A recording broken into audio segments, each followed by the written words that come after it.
Hey everybody! Today we are going to be going over the R test results that you will see after taking your digital practice SAT. So let's get started. Here we can see the overview of the score. This is a score analysis right here. This shows that I got a 770. That's my predicted score. My target score that I put in for myself was 1480. So unfortunately, I did not get the score that I wanted. If we go down here, we see a breakdown of each of the different sections in the score that I got for those: reading, writing and language, and math.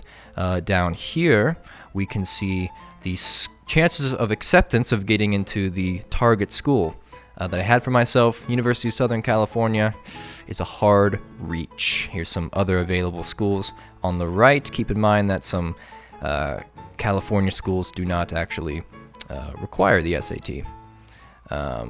Down here you can see that I got a higher score than 12% of students.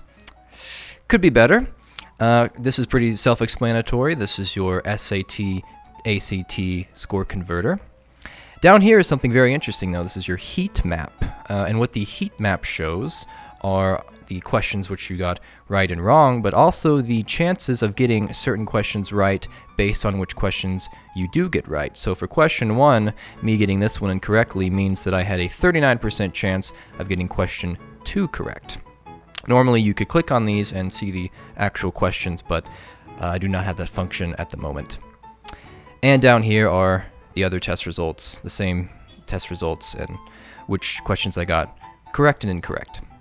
Then we move on to a breakdown of each section. That's pretty self-explanatory too. This is the reading section and what I got, how much higher I got than other students, and it shows I went pretty fast on it at a time of 2 minutes and 49 seconds when it should take about 19 minutes. And down here shows the different sections, the areas of improvement of each question. For the main idea type questions, I got those 99% correct, but for inference type questions, I only got those about 50% correct.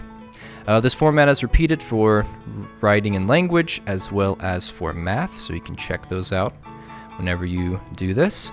But down here we have our interesting practice section. The practice section is where you are able to actually go to the College Board website and practice questions which you got wrong on this digital PSAT with former SAT tests that are cataloged in the website.